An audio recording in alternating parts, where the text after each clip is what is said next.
हा जगातला एकमेव प्रयोग आहे आणि पुनर्वसन विकलांगामध्ये पुनर्वसनला महत्त्व आहे.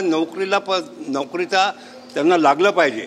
महाराष्ट्रामध्ये दरवर्षी असे बेवारस मुलं 10,000च्या वर भारतामध्ये 1,00,000 दरवर्षी बाहेर जातात. म्हणून याच्यासाठी हा जो प्रसंग झालेला आहे आम्ही करून दाखवला भारत सरकारला का 18 वर्षांनंतरचं पुनर्वसन जे आहे ते बेवारस मुलगी आहे ही, तिच्याबद्दल सगळी माहिती दिली आहे आणि हे सगळं घडलं. असं सगळं घडलं पाहिजे, याला महत्त्व आहे. पुनर्वसनचं म्हणून भारताचा नंबर कुठे लागत नाही, आता लागेल. पूर्ण जगामध्ये हे पुनर्वसनची प्रक्रिया कारण काही कचऱ्याच्या डब्यात टाकली होती, त्या कारणानं झालं वज्जर मॉडेल. आणि तिचं सहकार्य कोणी केलं, जसे त्याचे सगळे मुलं मी आणले आहे, ते तिला कपडे देतात, ते तिला कपडे देतात असे ते बोलते. आणि याला सहकार्य मिळालं आहे सरकारी अधिकाऱ्यांनी. कोणी राजकारणावर मी बोलणार नाही, राजकीय लोक असतील, पण पत्रकारांनी तुम्ही पहा. जिल्हाधिकारी, मी काही मोठेपणा करणार नाही, काही मागणार नाही, पण तुम्ही पहा किती. आणि मी तसं पाहता मला शब्द सुचत नाही, पण या ठिकाणी जसं बासरी बनते बांबूनी, त्याला खिळ्याने टोचल्यानंतर ते गीत गाते, तसं झालं आहे. सरकारी अधिकारी आणि त्याच्याहीपेक्षा जास्त मीडिया माझ्या मागे होती. तो शेर येतो का जिंदगी खूगर अलम फरते गम में भी मुस्कुराती है, बासरी के सीने में जख्म है फिर भी वो गीत गाती है. आज ते खुर्चीवर बसले गीत गाले. हा चमत्कार आहे ना, हा जगामध्ये जाईल न्यूज, चमत्कार आहे. ती मला तुम्हाला कुठे मिळाली होती आणि तिच्या याच्याबद्दल सांगा. जळगावच्या कचऱ्याच्या डब्यामध्ये ते 2-3 वर्षाची होती, फेकून दिली होती डुडी. नाही, जळगावला. त्या ठिकाणाहून तिला माझ्याकडे पोलिसांनी आणलं आणि तिथल्या जिल्हाधिकाऱ्यांनी आदेश दिला का तुमच्याकडे घेऊन जा. आणि अमरावतीला जे जिल्हाधिकारी होते त्यांनी त्याच्यावर सही केली का पापड करून, म्हणजे नियमाप्रमाणे कायद्याप्रमाणे सगळं केलं. आणि त्याप्रमाणे ते मुलगी इथे माझ्याकडे आली. पहिले बेललिपी शिकली, नंतर ते विदर्भ महाविद्यालयात शिकली, त्यानंतर ती जे विकलांगाचे पुनर्वसन होते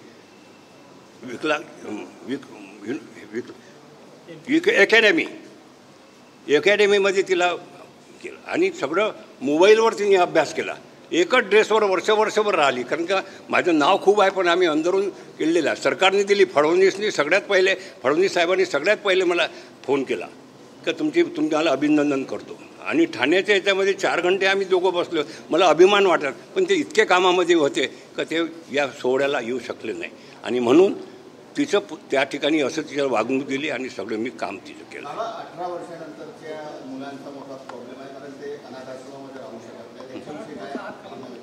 पण हाच तर मीडिया ना, हे जे तुमची मीडिया आणि हे सरकारी अधिकारी उपस्थित आहेत, हा महत्त्वाचा मुद्दा आहे. का 18 नंतर कुठे जातात जळगावचे नागपूरच्या मुली, कुठे जातात बेवारस, कुठे जातात? साहेबालाही प्रश्न पडेल ना, सरकारला प्रश्न आहे. म्हणून हा राज्यपाल येऊन गेले आमच्याकडे, राधाकृष्णनजी. त्यांनी मीटिंग ठरवली होती, पण ते निघून गेले. 18 वर्षानंतर मरेपर्यंत राहू द्या असा सरकारने कायदा करायला पाहिजे. आज कायदा नाही आहे ना. 18 नंतर बाहेर रिबांडचा काढून द्या. मुख्यमंत्री बेवारस कुठे जातील?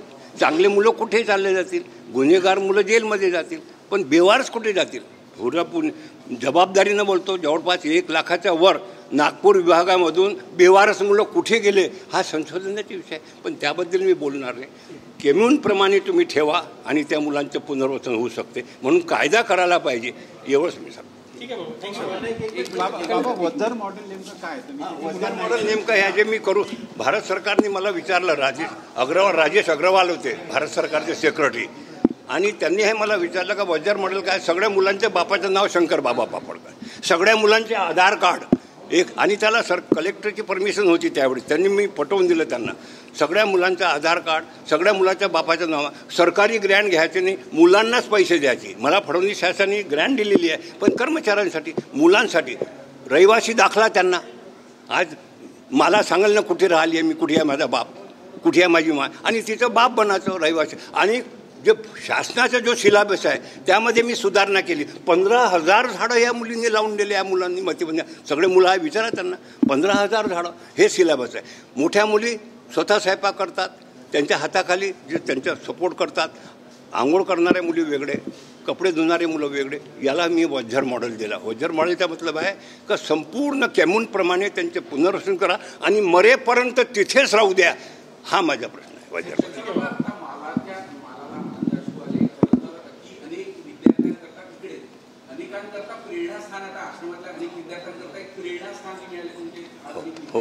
आलंय, आनंदाचा क्षण आहे आणि प्रेरणास्थान आहे संपूर्ण सगळ्यांना. हो हो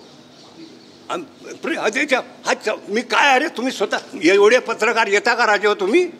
हे सत्य आहे, पुनर्वसनची प्रक्रिया आहे. तुम्ही आशीर्वाद दिला आणि हे कौतुक तुमचं आहे. का 18 वर्षापर्यंत एकच विनंती करतो जिल्हाधिकारीच्या सामने का मरेपर्यंत या मुलांना राहू द्या, असा कायदा करावा जर म्हणाल. तुम्ही आजही प्रयत्न करायचा अशी विनंती करतो. एवढंच बोलते मरेपर्यंत. थँक्यू बाबा.